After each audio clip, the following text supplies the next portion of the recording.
Linda Stuber. Generously volunteered her time to do that and read all the titles in advance. Thank you, Linda. You're welcome. Thanks, Linda. I'm skipping the big words, of course. Today.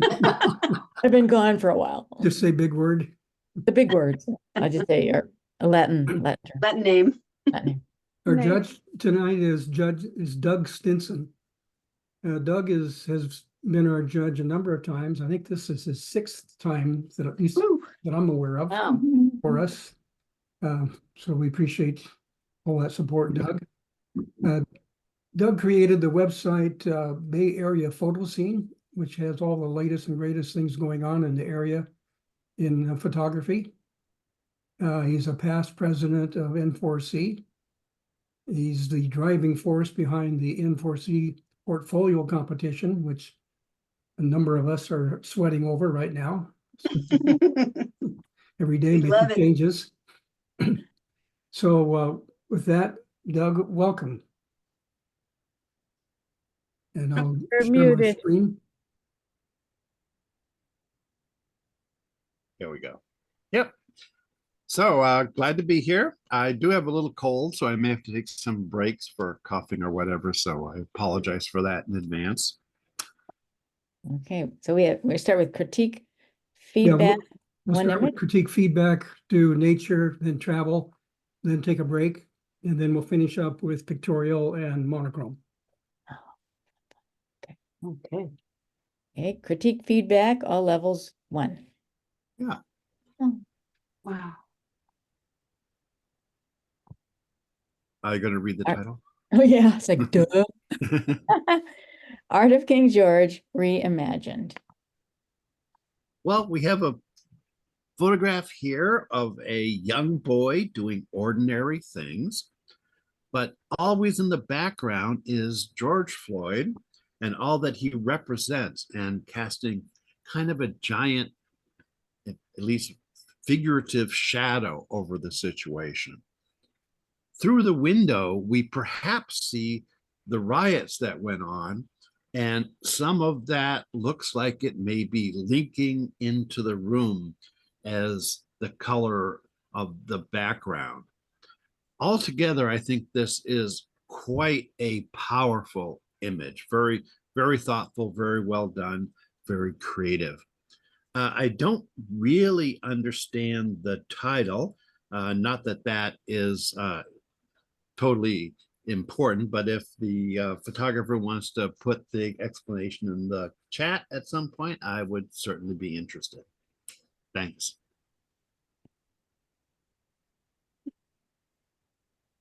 Nature, basic, 2 images. In the stillness of an evening on the pond, currents softly swirl around a pied-billed grebe. Lost in the reflections, I find myself immersed in the scene, in tune with the poem of creation. Mm-hmm. Excuse me.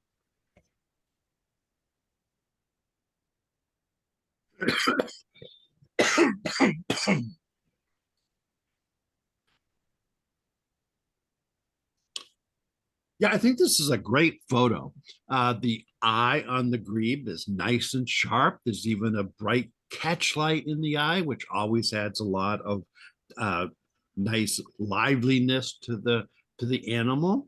The feathers are all well delineated, which means you've got it in good focus and also good exposure so that you see the edges very, very nicely. There's plenty of space around the bird. And I think having all that space not only provides a sense of the habitat, but also, particularly since you've left a lot of room for the grebe to move into, that gives a sense of calm. If you make that space short, it makes it like there's some intensity there, like it's trying to get away from something. So this is all gives a sense of calm.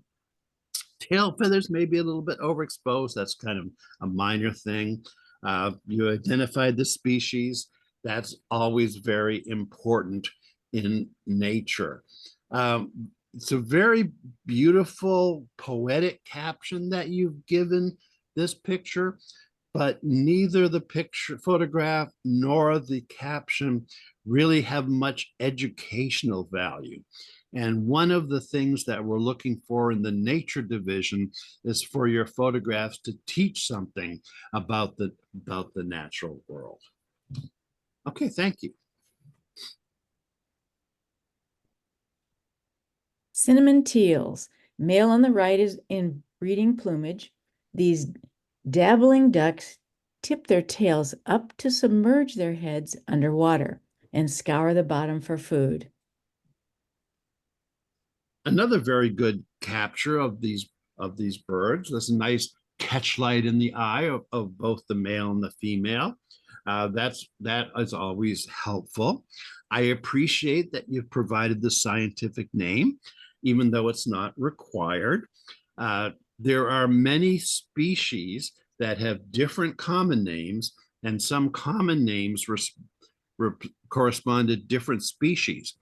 So you haven't really identified a species unless you give it its scientific name. Also, when you go looking for the scientific name, there's no telling what other information you might come across.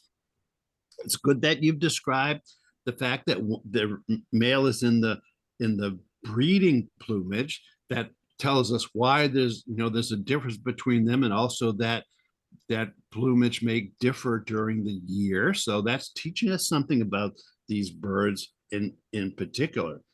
The additional information you put in the caption about how they submerge their heads underwater is good. It's nice to learn some more things. The ideal nature caption is one that refers to something we can see in the image. Oftentimes, how they work is we look at the image, we appreciate it, but as a naive person, we don't always know what's going on. Then we read the title and we see a description of something. We go back and look at the photograph for a second time with new appreciation and see that, oh yeah, I see what there's talking about in the title, and now I understand a little bit more about that. So if you can, try to make your titles talk about something you can see in the image, much like you did in this title when you talked about the breeding plumage. Okay, thank you. Nature Advanced, 5 images. Oh, Fly out, 1 of 2. At daybreak, thousands of Canada geese fly out to feed in nearby fields. Stanton Island Nature Preserve, Thornton, California. Well, 2 of 2. As the geese fly off, the sandhill cranes wait in the water below for their signal to fly. Yeah, interesting use of sequence. Oftentimes we see like one species at 2 different stages of some activity, but here you're talking more about what's going on in the ecosystem. You might say that the whole story is told in image number 2, which has both the Canada geese and the sandhill cranes. But I think the first picture not only is beautiful, but it kind of gives a picture of this massive flotilla of these Canada geese, and the sandhill cranes are not revealed until they're fly off. So that kind of makes a very good story and interesting use of the sequence. We certainly learned something from this sequence. And again, thanks for the scientific names. Okay, next. Glacier Park Fire, a reminder of the Thompson Fire of 2015 near St. Mary Lake. Beauty returns as time passes within this burned area. East Glacier Park near Going to the Sun Road, Montana, 2024. Yeah, the photograph clearly shows both the devastation and the regrowth, which is what your story is, and it's very well shown in the photograph and talked about in the caption. In both this caption and the one in the previous, I forgot to mention, you also gave the location where this is happening, which helps us understand a little bit about the ecosystem, because different places are different, and seeing where these species live is very, very useful. Or where a fire occurred is very useful. This can be particularly important if you have photographs of things that aren't local, and so we may not be familiar with them. Then giving the location is even more important. I don't know if it was possible, but one addition you could think of is what kind of species are the pioneers that come in after a forest is burned? Okay, next, please. Play is an important part of lion cub development. Through play, these cubs will acquire hunting and social skills and build strong relationships with their siblings and parents. Masai Mara, Kenya. Not to anthropomorphize, but I love the "look what I have to put up with" expression on the mother there. It's a nice photograph. Again, you have done a great exposure here. Eyes are very bright and clear. There's not really a catch light, maybe a little bit of catch light, but that doesn't matter because we see those nice bright eyes. The individual fur is very nicely delineated, so you've got good sharpness and good exposure. And of course, you've captured those cubs in kind of the peak of action position. So thank you. Language of the Voltaire, one of three.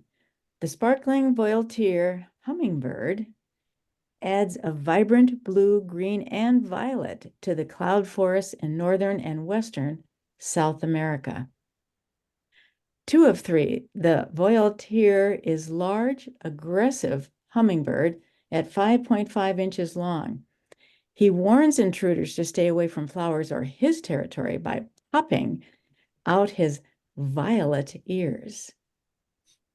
Three of three, if an intruder still doesn't get the message, wings, tail feathers, and ears are all fully extended to make it absolutely clear, no trespassing.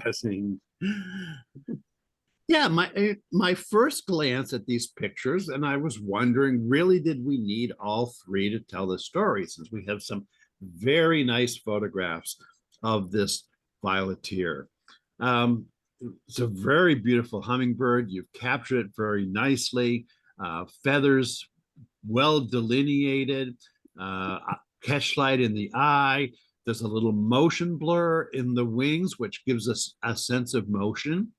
And then we move on to the next one. And not only do we see it in a different position, which I thought, well, that's nice. But then I read the title, and it talks about this quote unquote ears popping out. And I go back, what is this? And I look back, and sure enough, I can see that purple area sticking out now. So that's something new. That's pretty cool and interesting.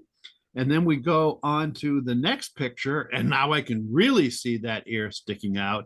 And of course, now it is absolutely having this little battle with the intruder. So there's a really strong nature story here, good use of the sequence, and it's a perfect case of where the title talks about what's happening in the picture. And for those of us who aren't knowledgeable, we get a new appreciation, and we look at the picture a second or maybe third time after we've read the caption. So thank you very much. Greater flamingo. Flamingos sleep while standing on one leg with their head resting on their back. They often sleep with one eye open as they are vulnerable at night. Well, it's a very interesting story told in the caption. When I go and look at the picture, sure enough, I see their head resting on the back. I can see that one eye open. I don't know for sure that they're sleeping, but I trust you to tell me what's going on here. So that makes perfect sense. Very good exposure again. Nice capture of the individual feathers and the eye. The background is nicely blurred, keeps our attention on the flamingo while not going to like pure green or pure black. There's some texture there, which makes a more interesting background. Doesn't really tell us a lot about the habitat, but that's not really the story here. So that's is working in this particular case. Thank you. Nature, Masters, 4 images. Troll wall, 1 of 2. This 300-meter long, 5-meter high natural wall in East Iceland was formed by Ice Age glaciers, followed by flooding. Icelandic legend has a different explanation. 2 of 2, called Skessugar or Rampart. I made that one up. Of the giantesses in Icelandic, it is said to have been built by 2 giant trolls who feuded and wanted to divide their territories. Yeah, certainly a very interesting story here. It's a good nature story. It's a good kind of travel story too. Very interesting. I think that using a sequence of 2 was a good idea. It's really kind of hard to capture what this wall is without the first image, which kind of gives you an idea how tall it is, and then the second image, which gives us a sense of its linearity. It's going off into the distance as a wall. We really need those 2 to understand it. I like the low perspective that you've taken to give it the sense of size and length. I think that's really good, and certainly the explanation is very informative and enjoyable. Thank you. Kodiak bear on a creek bank takes a break during the late August salmon run to nurse her cubs. Kodiak Island, Alaska. Yeah, it's a very nice shot. I mean, you've captured a very, touching scene, but one that's quite important to nature, where the mother bear is taking care of her cubs, and you kind of see the expression in her face of care, which I don't think is anthropomorphizing. I mean, I've seen enough animals, they obviously care for their young, and their expression will show that. And then the cubs huddled around her. Again, technically, it's a good photograph. You can see the fur very well delineated. I had no idea about them building these little nests in the riverbank. That's kind of interesting. So a lot to learn from this photograph, as well as a lot to appreciate it. Thank you. Rare scene of a leopard and cheetah fighting. The difference in patterns is easily seen here. Leopard has rosettes and cheetah has spots. Masai Mara, Kenya. A very good peak of action photograph. You captured it at the right moment when the spotted cheetah is looking right at the camera. That's very dramatic and has her or his mouth open. At first glance, if you're not paying attention, they look like 2 very similar cats. But as you have pointed out, there's a very clear and obvious difference between the 2 as determined by the spots. So even though we can't see the head of the leopard, we know very well which animal that is. Tails are sticking out of the frame a little bit for the leopard. That's totally unimportant. In fact, it gives a little bit sense of action going on between these 2. May I ask the question of, like, do you have any idea why they're getting in this fight in the first place? I think these 2 cats probably mostly try to stay away from each other. Thank you. The immature blue-footed booby has no fear of humans and is shown grabbing the camera strap of a photographer after making an approach of over 6 meters. Galapagos Islands, Ecuador. This is a hilarious photograph. Obviously, someone had a camera down low and had a wide angle lens on to capture this view. But in addition to being just hilarious, it really does tell an interesting nature story here. First of all, about the curiosity that these birds have, that it would walk 6 meters just to check out this camera strap. And the fact that, having had no experience of a human being a predator, has no fear of human beings, and so just wants to investigate and find out what's going on. Thank you. Travel, basic, 1 image. The Oregon coast is a grand affair where the evergreen forests march down to the sea, as evidenced by tree-topped sea stacks that were once part of the mainland. Well, I think to start off with, this is just a beautiful photograph. The lighting is phenomenal, the way it's hitting the rocks and causing them to glow, and then the beautiful color in the water and the foam along the beach. And just the fact that we have this nice curve of the cove with the sea stack in the middle of that cove is just, it's not what I usually think of as sea stacks, and it's quite beautiful. It's very interesting geology, interesting geography. It certainly does make me want to visit here. So as a travel photograph, it's doing a lot.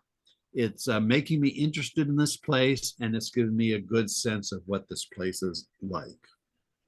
Thank you. Travel, advanced, 2 images.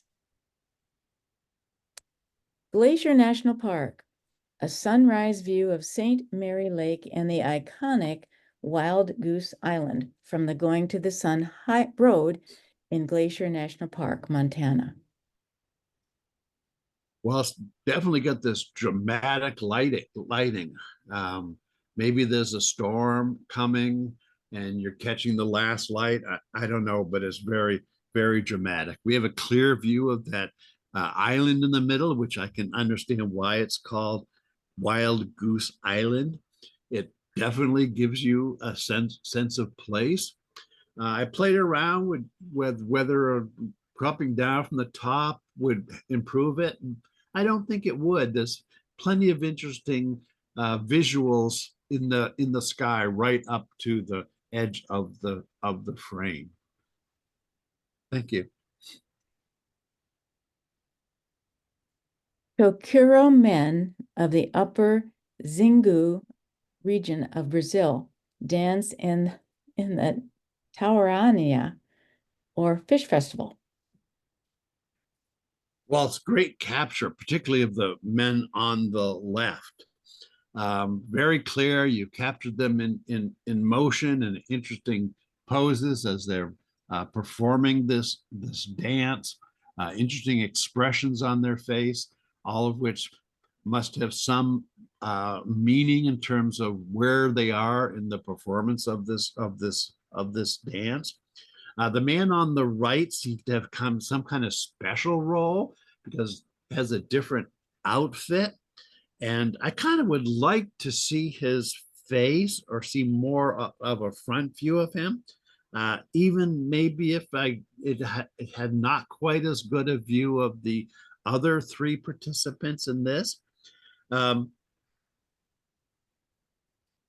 However, maybe if I knew what role that person was playing, it would make more sense that I'm not seeing him. I'm just making this up. If he were the fish and the other 3 were the hunters, then it would make more sense that I didn't see him. But, I don't know. So I'm not saying definitely should have done a different picture, but maybe I need some more information to appreciate it. The title is good and informative. Could add a date.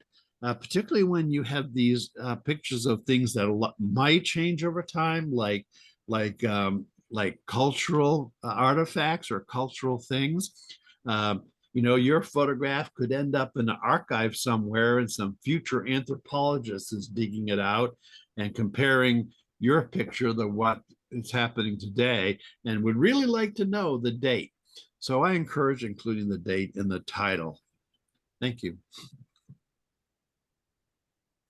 Travel Masters 4 images. Morning light, camel herder dozing while waiting for a tourist group. Kongaran Els Sand Dunes, Gobi Desert, Mongolia. Nice observation to see this happening. Good capture. We see nice detail. Looks properly exposed. Gives a good sense of the culture of the place. I see no texture in the sand, and I'm just wondering if that's realistic or not. If there was texture visible when you were there, if there's something you could do to kind of preserve that, or maybe it's just how it's displayed on my screen. I do think you could consider and at least try cropping out the whole camel on the left-hand side and just focus in on the 3 camels and the sleeping tour guide, and maybe even crop up a tiny bit from the bottom if you do that. That certainly will bring more focus on the person, and I think the other camels are giving enough information that the one on the left is not adding too much. It is interesting that he's kind of looking at the camera, but in my opinion, I don't think that's enough to justify diluting it. But you know, you may have a different opinion. It's just something you can experiment with. Thank you. The distinctively colorful and uniquely shaped sandstone hoodoos of Bryce Canyon were caused by frost, weathering, and stream erosion of sedimentary rock. Bryce Canyon National Park, Utah. Yeah, Bryce Canyon is such a great subject, and frankly, it's so awesome. It's really hard to capture, in my opinion. Certainly, the forms are very interesting. It's got a very nice, informative title. You've probably on purpose chosen kind of a high scale for the hoodoos, like maybe it's morning light or something like that. So you want them to have kind of a glowing glowing feel to them. And I think that's interesting. Could play around with maybe a little bit more contrast to bring out some of the detail without losing that kind of glow. For me, for some reason, I feel like the boundary between the hoodoos and the background just looks artificial to me. I don't know if that's just the way I'm seeing this picture, if other people feel the same way. But if other people are feeling the same way, then maybe what you need to do is put a little bit of softness on that boundary. You can try it and see what you think. Okay, thanks. Rain falls on Pub Street, Siem Reap, Cambodia. Well, the use of these dramatic reflections, particularly in the tarp or whatever it is on the roof in the lower half of the frame, which is taking up so much of the picture, and the fact that you've got this kind of what might be called in cinematography a Dutch angle, that the severe slant to it certainly makes it very dramatic. Travel photos are usually pretty documentary, and they are actually supposed to be communicating facts about a place, but they don't necessarily need to look like a documentary. And I think this is a good example how that can be done. Even though this is like bordering on almost abstract, I do feel like I'm really getting a sense of what this place is like. Thank you. Buddhist monks at Bafon Temple, Cambodia. A nice grouping of the monks, kind of capturing them and kind of their normal daily activity. It's very interesting background too. I mean, it's like these partially ruined temple, but is that part of the active temple? I'm kind of imagining that it might be, which is giving me this kind of interesting feel about, modern day participating in activities that go back generations and generations, and still using facilities that are kind of coming from the past. It's a kind of an interesting feel. Thank you.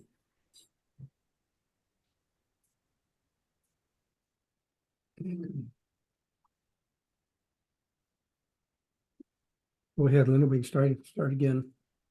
There's no picture there. I just see you.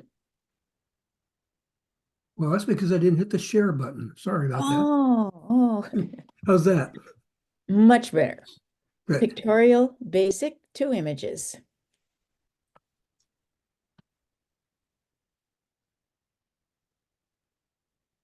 Cat girl. Don't worry, sweetie. Cats have 9 lives. Very sweet.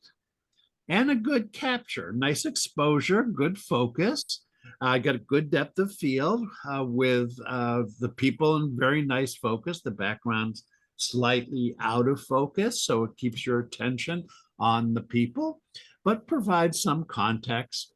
So it seems like a real life thing that you're actually in the park, as opposed to it was way out of focus, and then it would seem like more like an artificial portrait. So I think you've done a good work there. Perhaps the person's head is cut off a little bit at the top. I don't think that's a big deal. I think that's fine. You don't have to show everything all the time. If you wanted to, you could play with cropping in from the right. We probably actually don't need to see the entire blanket that they're sitting on to get what's going on here. So if you cropped in from the right, you could have a greater focus on the people themselves. Thank you.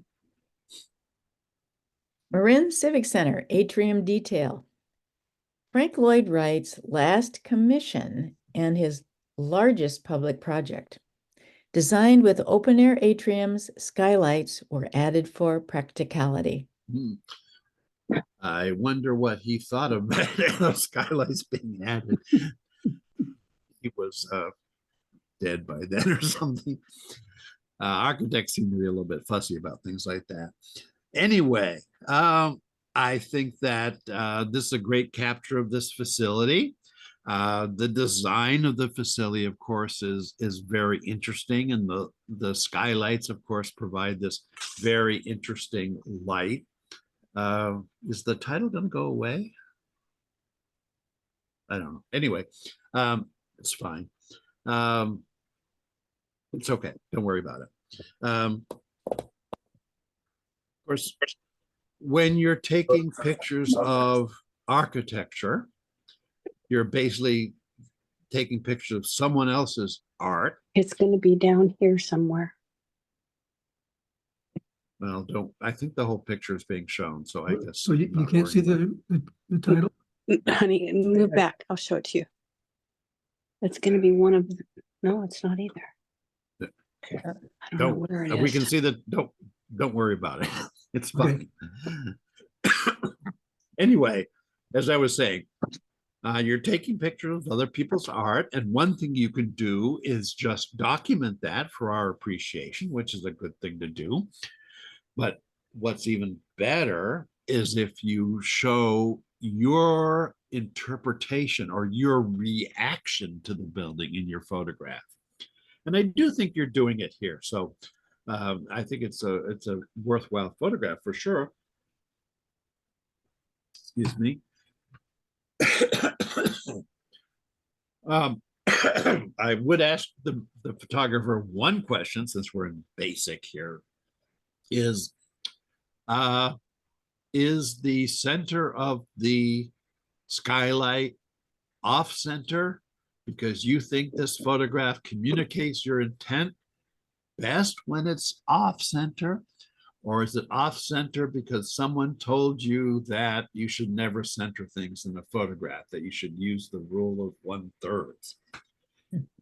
If you did it intentionally, great. And I'm glad you did it that way. If you did it because someone told you that that's what you should do, then you need to alleviate yourself of that, of that belief. Yes, putting things off center, or rather, I should say, putting things on center often makes things look static and uninteresting. And putting them off center can add interest and energy. But for some things, particularly things that are very symmetric, sometimes being dead center is what works the best. And only you can decide that. So if you haven't, you can try it both ways and see which way you like the best. Thank you. Pictorial, advanced, 6 images. Somewhere along the Fellsfjord, West Fjords, Iceland, 2018, Svalbard, 2018.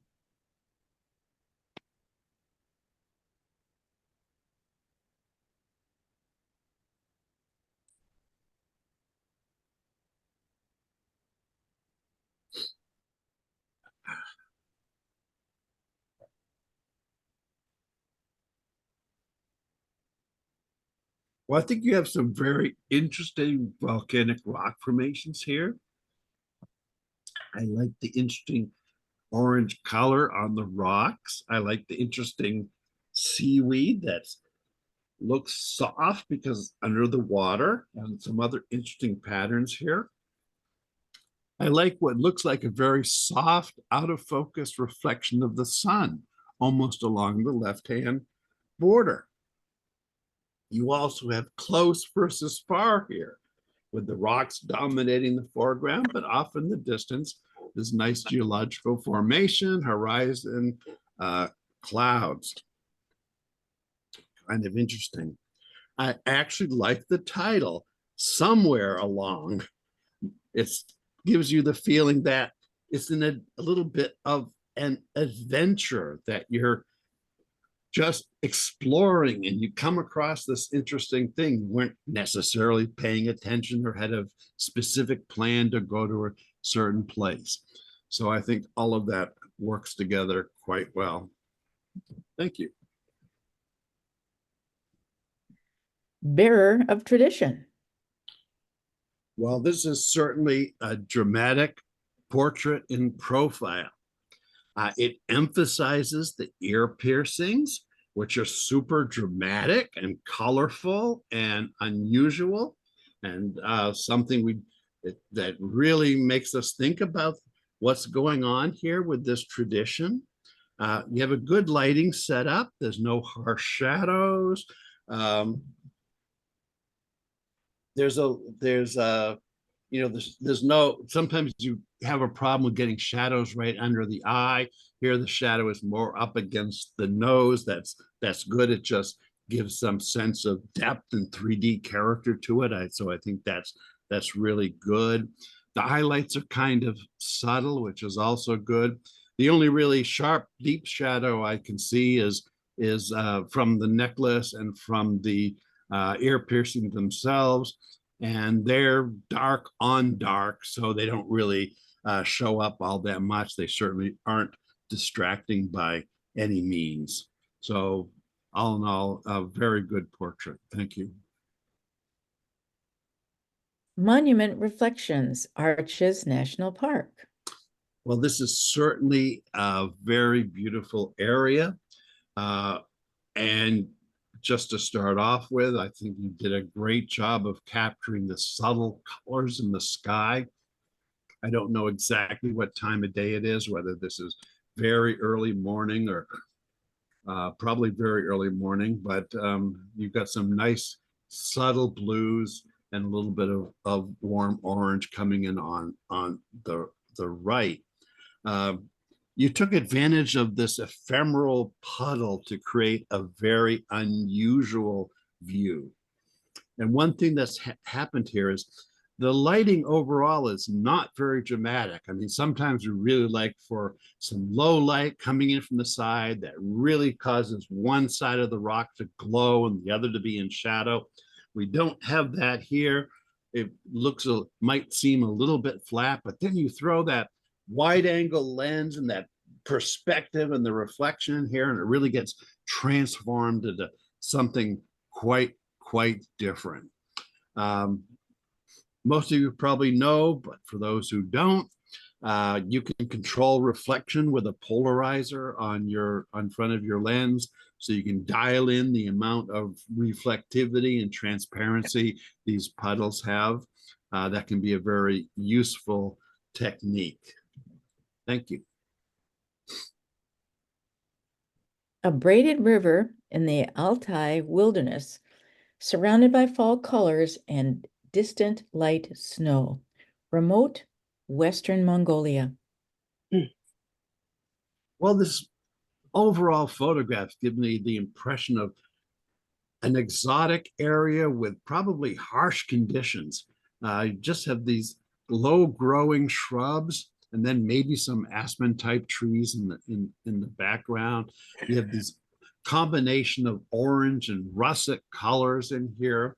And I think braided rivers are really fascinating. I mean, I always think that a river should, pick a route, and because it's the fastest way to the sea, and then just erode itself down into a canyon. But you get these situations as in here where you have the flat valleys, and it's like the river can't decide which way to go. So it tries all of the ways it can possibly go and generates this kind of chaotic and interesting pattern, which I think you've shown very well by placing that braided river kind of on a diagonal from the lower left to the middle right as it disappears into a valley and brings in the distant mountains, each a little bit softer because of atmospheric haze as we go further and further into the distance. Very nice. Thank you.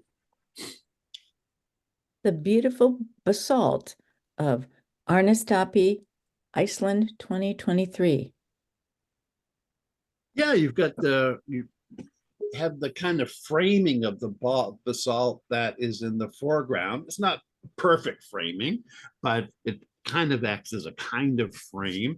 And then you look through that window to see the rest of the basalt formations as we head off into the sea. There's interesting colors with green and yellow in here. I'm really interested in the shape of some of these basalt structures, especially the one kind of the next to the last one before you hit the open sea with those like perfect mathematical curved shapes to the side. I'm really curious about how that happened, why it would happen.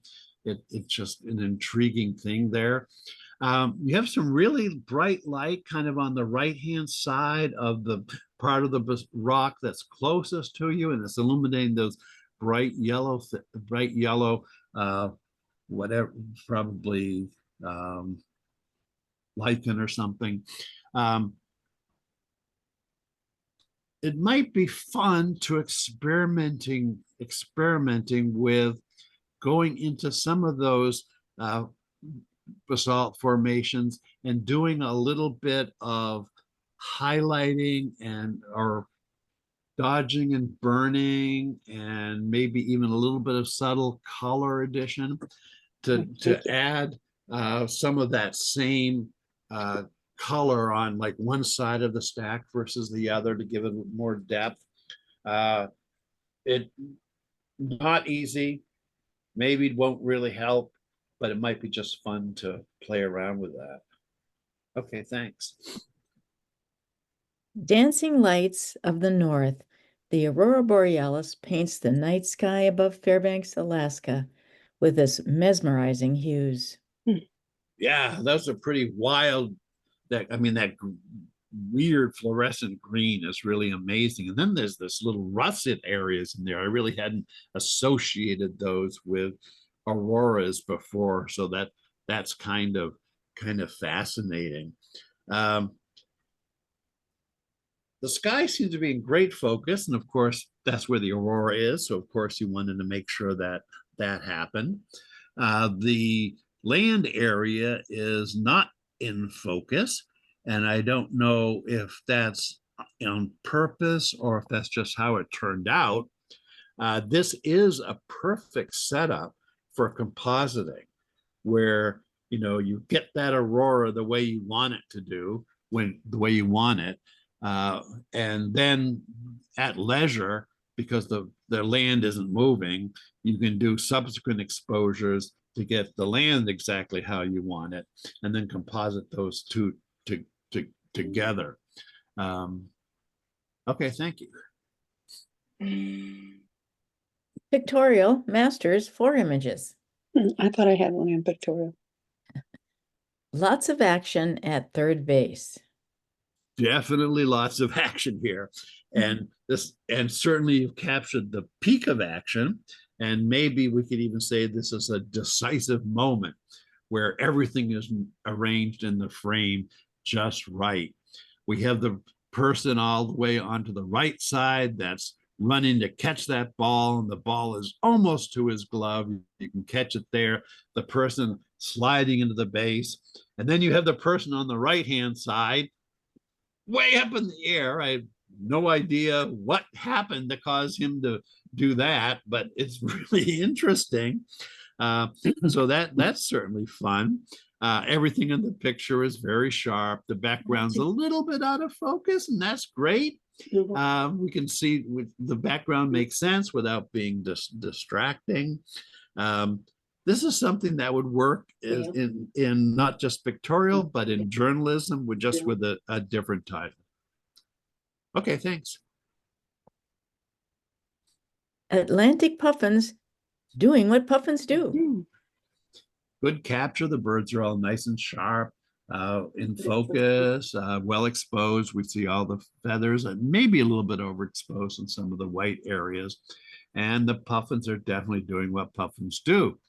The one on the left has a whole series of fish in its beak. That's very puffinish. And then the one all the way on the right is grooming itself. And the one in the middle is kind of just hanging out. Thank you.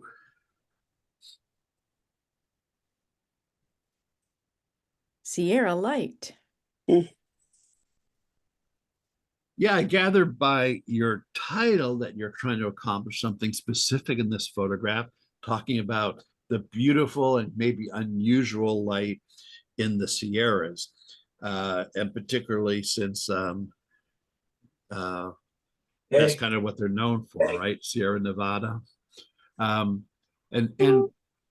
I don't know if the rocks looked exactly that way in the field, or if you made sure that you've gotten the exposure or did some processing to make them light and give them a little bit of glow. But that's definitely giving us this feel of Sierra light. You have the reflection of the sunlight on the water.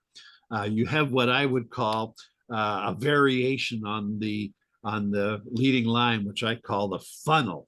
So you have two sides, one on the right and one on the left, and they're going diagonal and leading you into the center where the water is taking you off into the distance. Although you can't see the details there, but that doesn't matter. And when you follow that line to the background, you have this beautiful crepuscular rays. You have this valley between the mountains being wonderfully illuminated. The mountains having a lot of depth as there's one layer after another as it disappears into the distance. I think that this has accomplished your desire of communicating the idea of Sierra light. Thank you.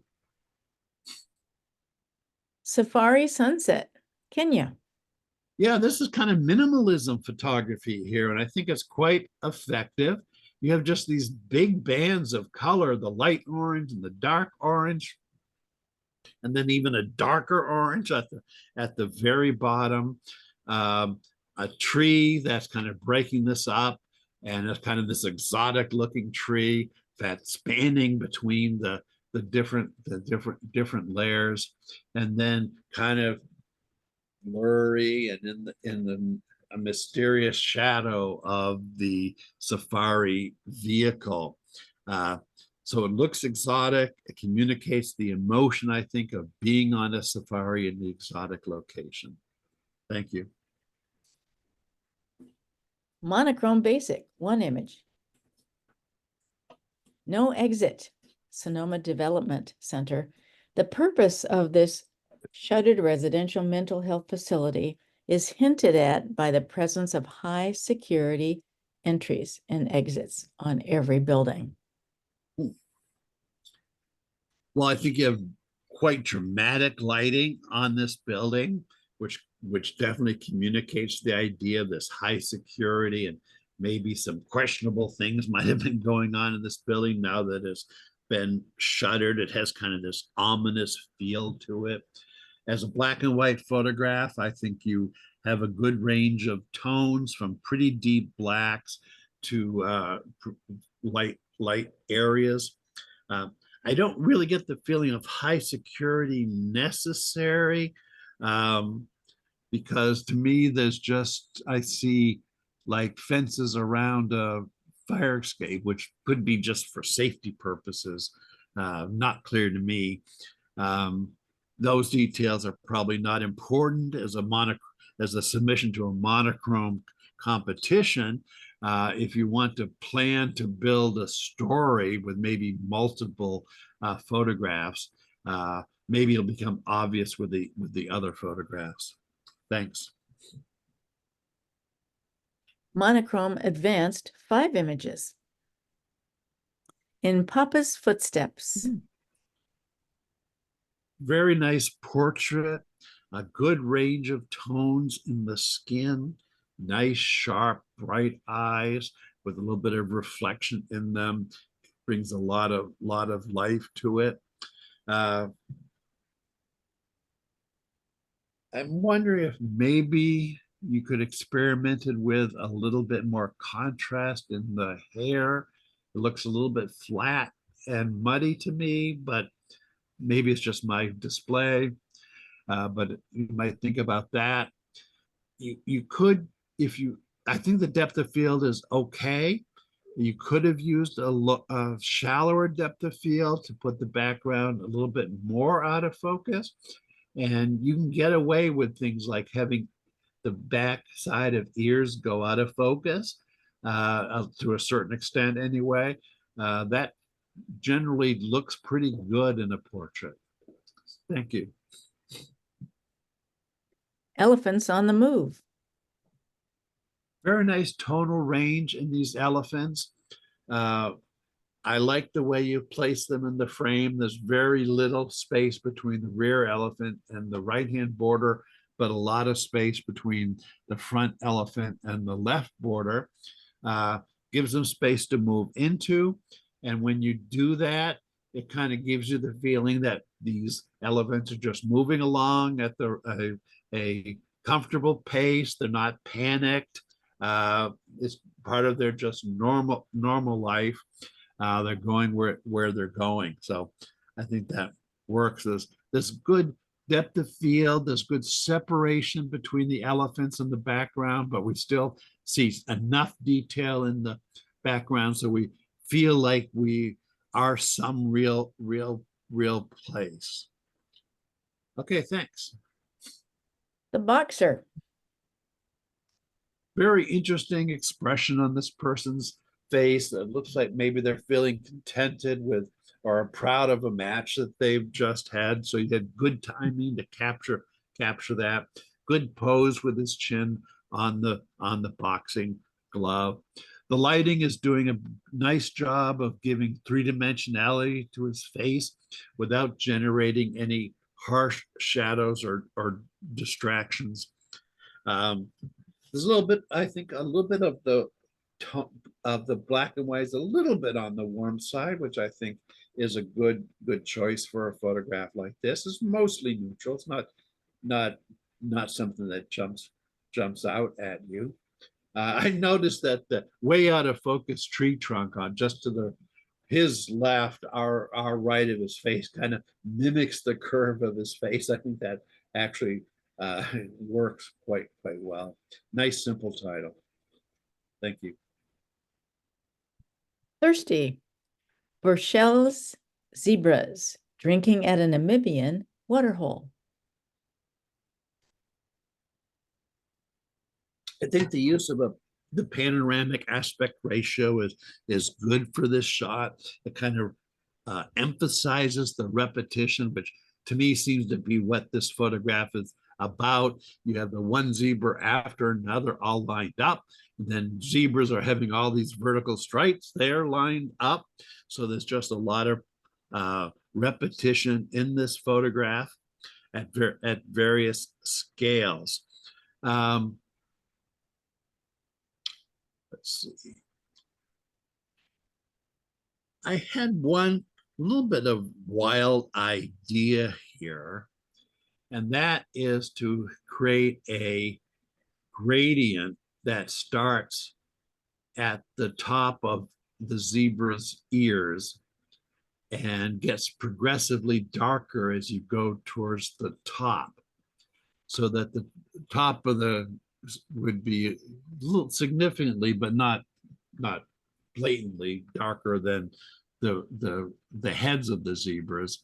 And then you could even maybe lighten up the lower half and increase the contrast just a tiny bit, and kind of emphasize the heads of the zebras and de-emphasizing the zebras that you can't fully see, and the kind of bright background that's in the background, and just something that struck me as something that'd be worth playing around with. Okay, thanks. Arctic ridges, Svalbard. So I have to conclude that the photographer purposely chose a very limited tonal range for this and placed the sky and the snow at the exact same place on the tonal scale. So the ridges kind of are almost floating in the sky. You can't see where everything begins and where it ends. I think that's a very interesting effect. The question, I guess, is, does it work? And that's probably a personal opinion, whether you think that works or not. I think it's interesting. I think it kind of works. If the object is to convey a place as scenically dramatic, but ultimately inhospitable to human life, I say that this technique is fairly effective. One of the things that interests me is below the ridge, there's just enough detail in the snow down there to make it seem like the ridge isn't just floating in space. If it had been pure white below, there would be this weird black artifact thing floating in space, but that kind of anchors it, even though that is very subtle, the texture in the lower area. Thank you. Monochrome Masters 6 images. Woman of the Hamar Tribe, Ethiopia 2024. Well, you had great overhead light. Perhaps there was a light overcast here. Kind of perfect for portraiture. I mean, you took good advantage of it. We see that all of her features are very clearly delineated. We see the three-dimensionality of all her features. And whether you lucked out or did something, there's enough light on her eyes to really make them stand out, which can be a challenge if you have people with recessed eyes and the light is coming straight from above. then you can get these dark shadows and eyes can kind of disappear into the face. But here, maybe the light is coming a little bit more over your shoulder, so it's giving nice illumination on those eyes. Everything's super sharp, good depth of field. Focus is definitely on the person. Everything else is secondary, but there's enough detail in there that we're kind of feeling that she's in her natural environment. I particularly think that just the slight inclusion of that hut on the right-hand side, which you could crop out, and then the picture would look a little bit more formal, but including that makes it a little bit more like it's an environmental picture. And it's kind of amazing to me. You just need that little touch to make that difference in feel. Thanks. Reminiscent of another time. Yeah, portrait of the dock at China Camp. I think you're trying to evoke memory here, and you're doing that by how you're handling tone. So it looks like it's maybe a bit overexposed. So the pier and the power poles particularly seem to kind of melt into the background. The shack on the right kind of gives the pier a reason to exist, and it also kind of anchors that end of the photograph. There are some parts.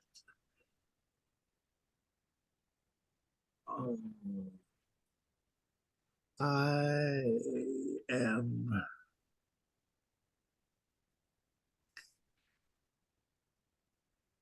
Okay, I'm having maybe a little bit of trouble figuring out where the water line is. Or maybe not, but some parts of the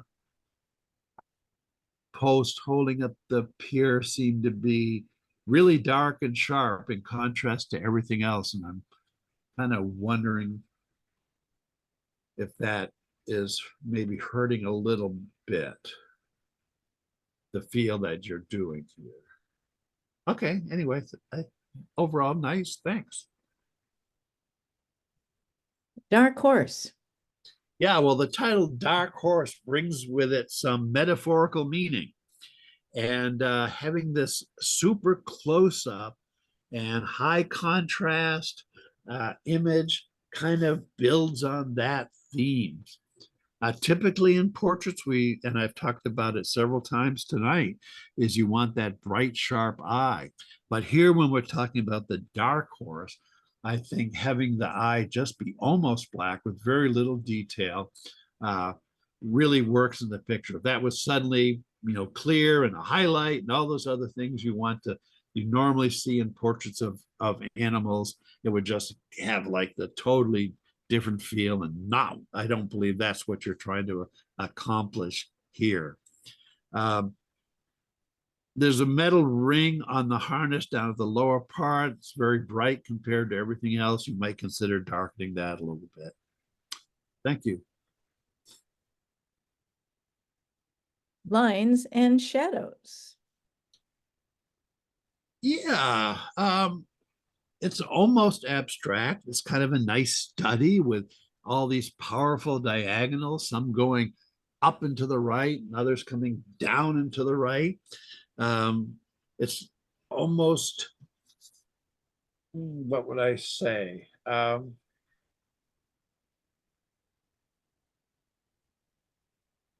Is kind of like an abstract, but then we have the person in the middle, which is kind of a nice little surprise.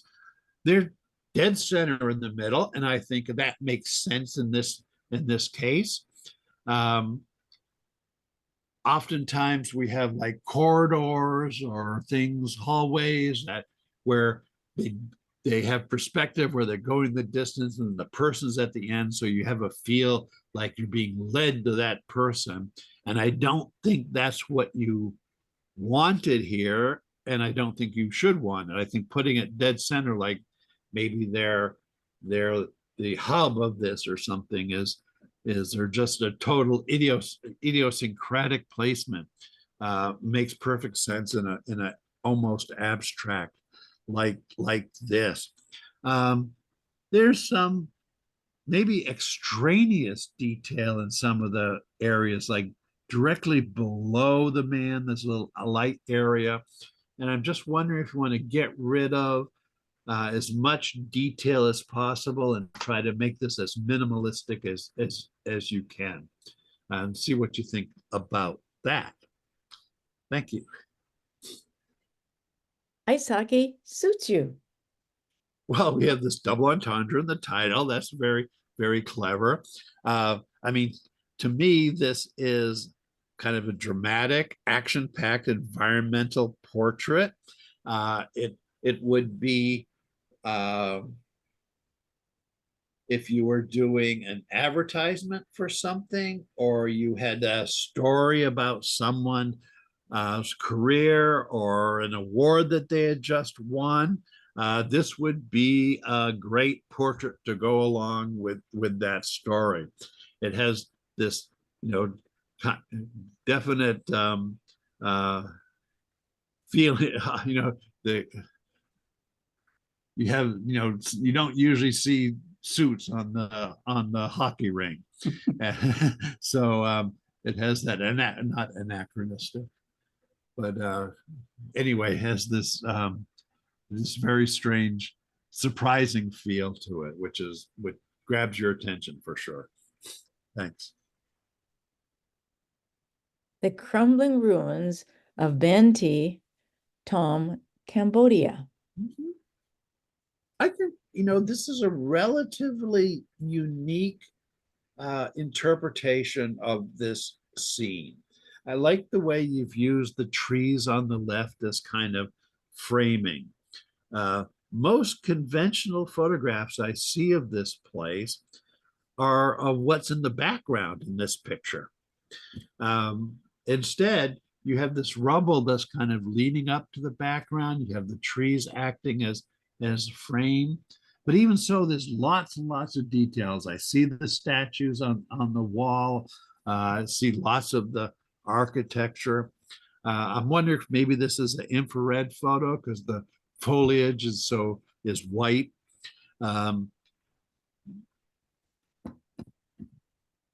Maybe it's not necessary, but I was thinking that the pile of rubble on the left-hand side, kind of in front of the wall, but behind the tree, might want to consider darkening that a little bit.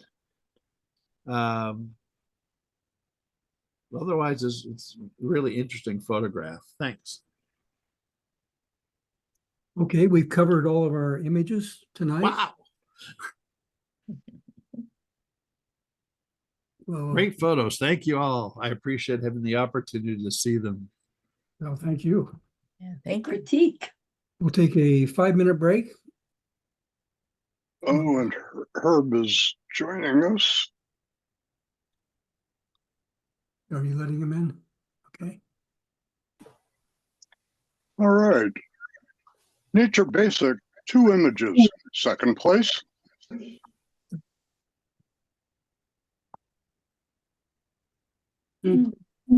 Martin. Pretty. Martin. Thank you. Really interesting, really neat colors. I know, I MK. want to see that bird. Mm-hmm. Metadata key, M key. Thanks. And none with this picture, but Right. it will show up.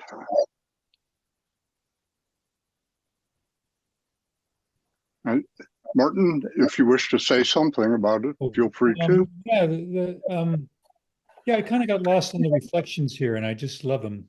The movement. It reminded me of a haiku poem where a little stone drops into your consciousness and makes ripples. So yeah, and it's not an exciting bird, the grebe, but I just love them. Yeah, it's They're beautiful. very good, they're very good parents. When they have the little ones are harlequin colored, so that they can be found easily. Oh, And then they turn very plain like this. Cool. Congratulations. First Thank place. Francis. Well, thank you. Just coming back to what the judge said, Douglas said about the image and tying the title in.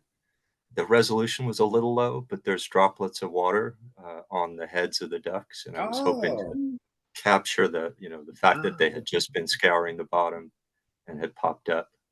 But yeah, I love the palette. It's up in Reno and Carrot Pond in Reno. Nice. Beautiful. Thank you. Congratulations. Nature Advance, 4 images. Honorable mention.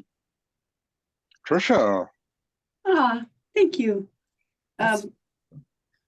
This scene was so powerful that it made me weep. I had to stop taking pictures and I just cried and cried Oh my. because you wouldn't believe the noise, just the power of, I don't know, hundreds of thousands of birds all of a sudden rising up at one time from an otherwise really placid scene.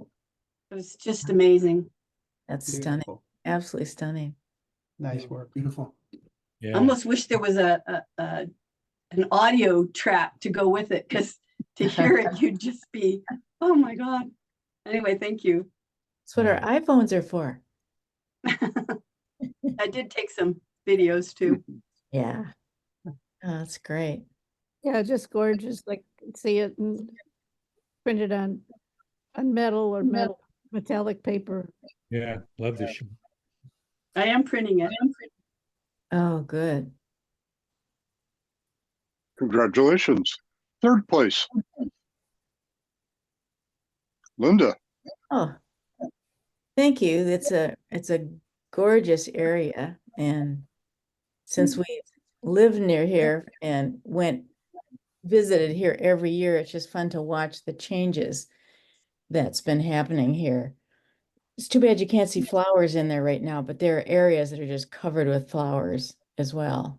Oh, but thank you for the comments. Congratulations. Second place. Oh, Cindy. Oh, thank you very much. Taken last year when I was in the Masai Mara, and it was kind of fun watching these 2 little cubs play and pick on their mom.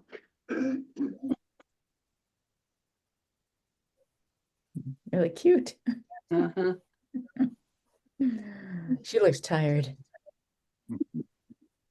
Congratulations. First place. Oh, Stephanie. Yeah. Very nice. Beautiful. Amazing. an interesting story too. Yeah, great series. Terrific series. 8,000th of a second. Wow. Congratulations to Stephanie. Oh, yeah. Nature Masters, 4 images. Honorable mention. Jennifer. Thank you. This was just such a cool place to visit. I mean, we scrambled up those rocks and stood on top, and I didn't have enough room in the title to explain about the flooding. Well, the flooding got rid of all the small rocks and dirt to make it just look, just the big boulders piled on top of each other. Really gave it the sense of that someone had purposely built it. So I can see why the Icelandic people had their story. Oh, Also, we met a woman who said she and her sister went to opposite sides of this valley to where the trolls supposedly each started from, and hiked toward each other for hours and hours because it's such a big area. And she said they ended up meeting almost exactly at the wall. And so it was a really cool story that actually fits into what happens when people try to recreate it. how do you pronounce that? Well, that's a good question. Skessugarður? I don't know. Yeah, interesting. Icelandic is one of the most unpronounceable languages I've ever experienced. Ed? No, I could guess, but I would not do it justice. It's a tricky one. I'm wondering though, if because it was built by trolls, it actually falls into nature. That was But it's interesting. actually, I'm sorry, what? If it was built by trolls, is it truly a nature picture? Well, we have to take our If the choice of troll- which explanation. If the trolls are not human, That's true. You're not human. Yeah, human nature, yeah. Nice shot. Congratulations. Third place. Tamara. Yeah, Mhm. What a cool photo. the different spots, you know, on both the animals are so different. Yeah, I never knew that before. That's a perfect example, isn't Yeah. it? It's a Mhm. real Yeah, nice demonstration of that. subtle difference, yeah. Yeah. And I'm not sure I would have noticed it if Doug hadn't pointed it out, or Right. if the title hadn't pointed it out. Yeah. Congratulations to Tamara. Second place. Bill.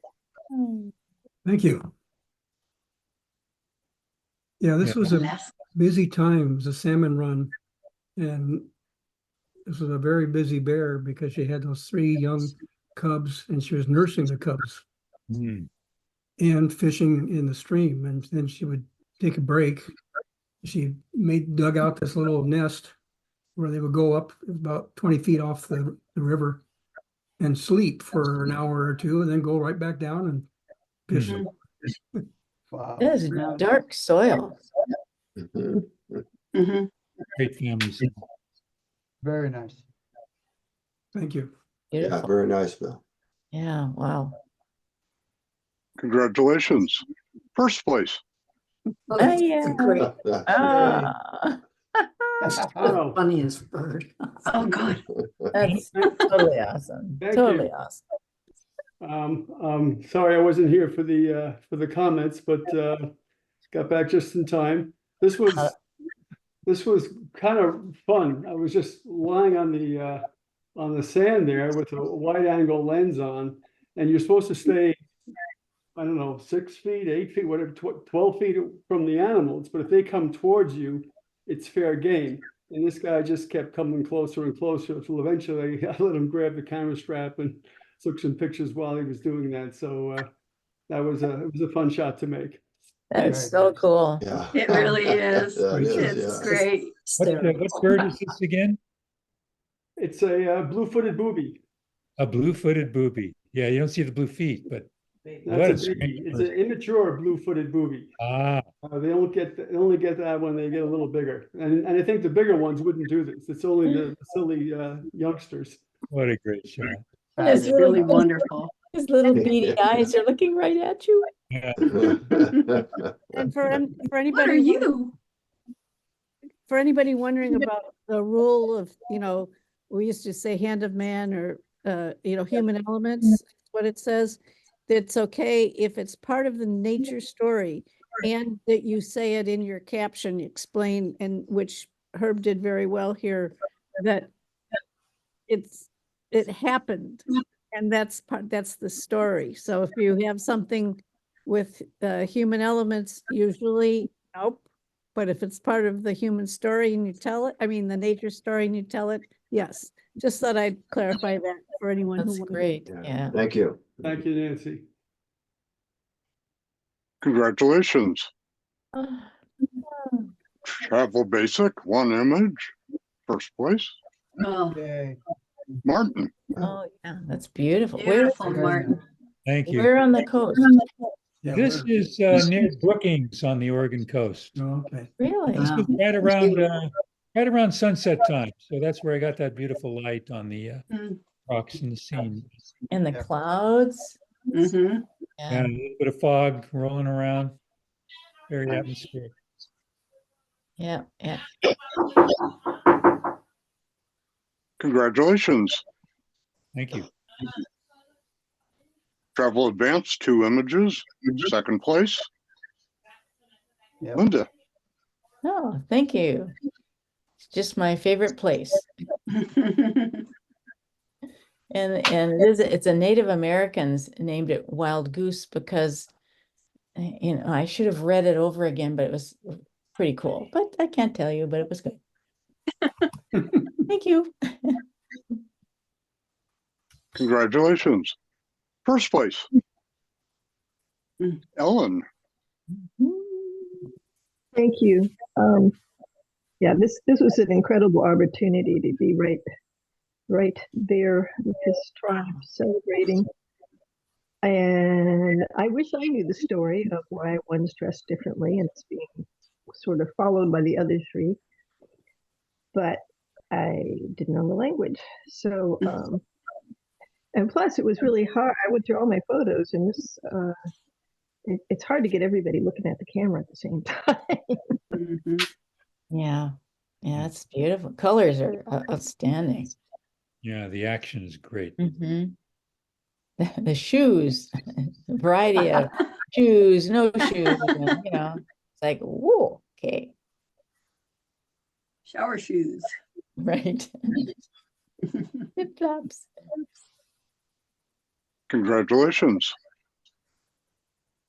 Travel Masters, 3 images, 3rd place. Jack. Okay, who is that? That's Francis. That's really cool. Colors just pop. I feel like I'm there. Yeah, exactly. Wow, that's really shocking, isn't it? Very nice. Yeah. Congratulations to Jack. 2nd place. Bill. Thank you. It is interesting about there isn't any, you can't see that it's sand in front. Yeah, it was very bright. Sun has come up in this direction. Yes. And the camels are interesting. I've stopped 4 as well, so you're not going to get a lot of depth on it, right? Right. Yeah, cool. Yeah. Did he fall nice, off? Bill. Yeah. Did he fall off? No, he was very Hung good. right depth. on, huh? Oh He my just God. taking a short nap. Camel nap. Congratulations. Thank you. 1st place. Huh. Jack. That's so cool. I love it. Yeah. I had a feeling that was Jack. Yeah. I mean, it gives a sense of being there with it being all jumbled, and I feel like I've traveled there. It's almost an abstract. It's really Yeah. Yeah. It's very creative. very. It really is. Yeah. It seems to me like he's looking out a hotel window at the street below. Mm-hmm. Oh. Yeah, I kind don't of. know, but that's what it looks like to me. Yeah. With his phone. Oh my goodness. Really. We're looking out of a pub. It's Pub Street after all. Very possible. Oh. Congratulations to Jack. Pictorial Basic, 2 images, 2nd place. Martin. Yeah, this was at a farmer's market in, I think, Portland. Oh. And they were just off to the side there. I just thought she was so cute, looking so concerned. She's concentrating on the Got her fire little cat shoes and cat bag, and yeah, cat book. yeah, cat book. Cute. Congratulations. 1st place. Francis. Beautiful. Yeah. Well, thank you. To answer Douglas's question, I find that building hard to photograph. There's so much detail, and this picture just when I cropped it this way, just really spoke to me. Like, it tells a lot about the architecture, but doesn't draw your eye to all the hallway and other elements that have a lot of detail in them. It was completed after Frank Lloyd Wright died. It was built from paper, which is one of his few pieces that was actually built from the design, because he usually improvised during the construction, but one of his students completed the work.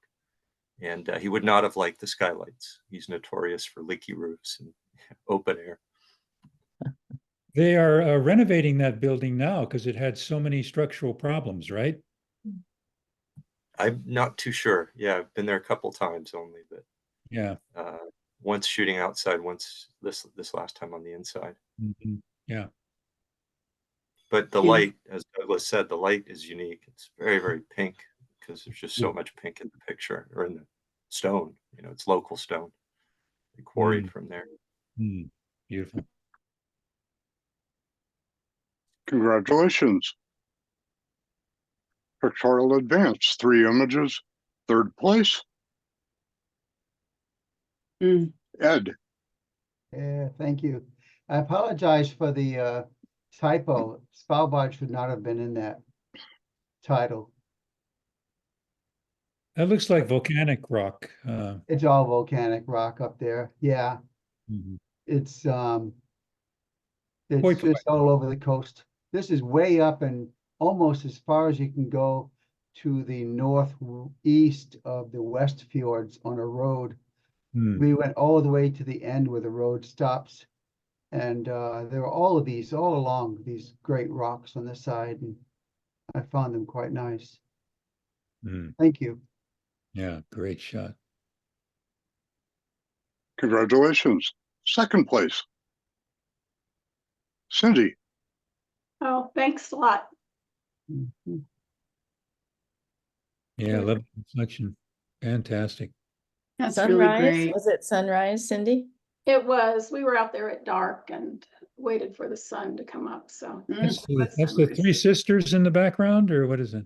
Three Three gossips. gossips, three gossips. Yeah. Yeah, Yeah. very nice. Yeah, beautiful place. Yes. Congratulations. 1st place. Ellen. Oh, Yeah. Thank you. Yeah, that's riveting. That's really stunning shot. It was just an incredible opportunity to be right there. And so many details I didn't really even notice till I got home and looked at my pictures, like the fact that those are pretty big sticks going through his ears. what about the feather in the mouth? Is that attached to his lip? It's his other ear, isn't it? That's his That's- other ear. Oh, yes. That's on the Okay. other side of his head. Yeah. Now, That'd really be bad. I know. I was like, ooh. Oh, Congratulations. Thank you. Pictorial Masters, 3 images, 3rd place. Oh, Herb. Thank you. Where in the Sierras is that, Herb? The east side of Sierra at Travertine Hot Springs. I've it's been there. Great light. Yeah, it's beautiful. And this is a shot with a point and shoot, I guess 24 millimeter down close. And I just enjoyed the light. So been sitting on it for a few years and finally got it to a place where I felt comfortable submitting it. So thanks. Really nice. yeah. Cool. Yeah. Beautiful lighting. Congratulations. 2nd place. Mike. We knew that was mine. Yep, we knew that. Look at that. Oh my goodness. So amazing. Yeah, you want to know what the guy on the right's jumped for. I know. It's like, Fascinating. not where the ball is, dude. He had to dodge the slider. I think he might have been going for the ball and then decided to let it pass. Yeah. Yeah. Yeah. Because he would have landed right by the runner and possibly tagged him if he caught it. Yeah. Yeah. So cool. Well, he's up there. Congratulations to Mike. 1st place. Tamara. Yeah. Yeah, that's distinctive, right? Fantastic. That is amazing. It's beautiful. It's sort of a dusty air there. Yeah. Is Yeah. that dusty or post-processing? No, she Yes, says that's dusty. how it looked. Yeah. That is it. She didn't think it would be, if put into travel, that it would be believed, but it is. It's gorgeous. Yeah. Awesome. I'm letting her know right now that she, Congratulations to Tamara. Monochrome Basic, 1 image, first place. Francis. Oh, Thank you. Unfortunately, I missed Douglas's comments. I'm cooking for the kids tonight. oh, Really wanted to hear, so I'll have to watch the YouTube later because I've been sitting on this picture for about a year. But it's Sonoma Developmental Center, and yeah, just one of my first monochromes that I really liked. Oh, nice. Yeah. very nice. Yeah, I like it too. It was, I think, the admin building later, but yeah, all of the facilities have this holding cell essentially for transferring people in and out. And I didn't really know what SDC was about, but it kind of becomes obvious after you've walked through a few of the buildings and you see that holding pen on every single one. And Mm. this exit is, high security, a lot of fencing. So yeah, a little play on Jean-Paul Sartre's play, No Exit. Mhm. I've seen that. Yeah. Congratulations. Monochrome Advanced, 4 images, honorable mention. Ed. Thank you. It's a nice, I love the coastline of the fjords. And it's often very gray. And that's almost right out of camera. Wow. I love the high key and the top one with the Saint Bernard Saint Bernard head on the left. Tricia, I'm sure you see that too. Yes. I missed it. My internet's unstable. Sorry. Oh.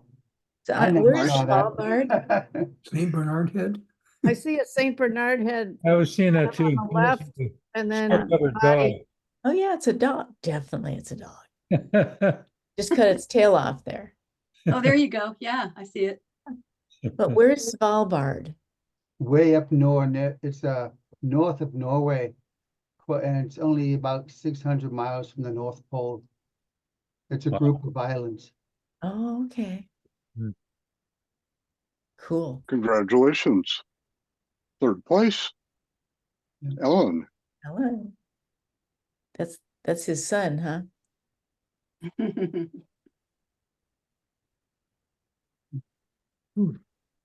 Is Ellen still here? Yeah, I see her iPad. I'm on mute. Sorry. Yeah. He was a cutie. These are snail shell necklaces that everybody in the ceremony wears, even the youngest. Wow. my Snail shell.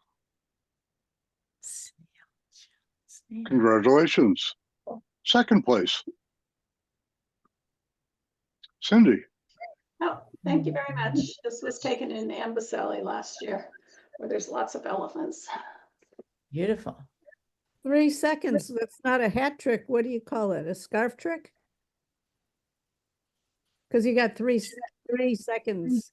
Ah, Oh, call it lucky. Or talent. Hat trick. I love how the elephants pop out of the background. It's really, Yeah. really great. All 3 of them. Yeah. Congratulations. 1st place. Tricia. Yeah, thank you. This is from the Photoclave conference. There was a guy named Vanelli who did a workshop, and a couple of the young people that I know volunteered as models. And this kid, he was about 12 at this point. He's 13 now. And I've known him since he was born. So Oh, thanks. cool. Beautiful. It's fabulous. Mhm. Nice shot. Can you give him the shot? Hmm? Will you give him the shot? The I have picture? already. Yeah, I Oh. gave him and his mom both the shots I took of him. That's nice. Congratulations. Monochrome Masters, 3 images, 3rd place, Mhm. Very nice. Jennifer. Oh, so cool. F-22. Oh, thank you. Yeah, these Icelandic horses were very fascinating to me. They, Yeah. with these big fluffy manes always in front of their eyes like that. Oh, They were always had this kind of hidden look to them. Yep. Yeah, anyway, thank you very much. Beautiful close-up. Congratulations. 2nd place, Tamara. Tamara. That's beautiful. Oh my gosh. Mhm. Amazing. Mm. Those beads. A lot Just, of beads. Isn't yeah. that incredible? It must weigh a ton. And that's a pierced lip, right? Oh, boy, I didn't even realize that. Yeah, I think it might be. Yeah, I think they would, something, Doesn't look comfortable. No. Congratulations to Tamara. 1st place, Oh, this is great. Yeah. Mike. Yeah, that's fabulous. Oh, man. Yeah.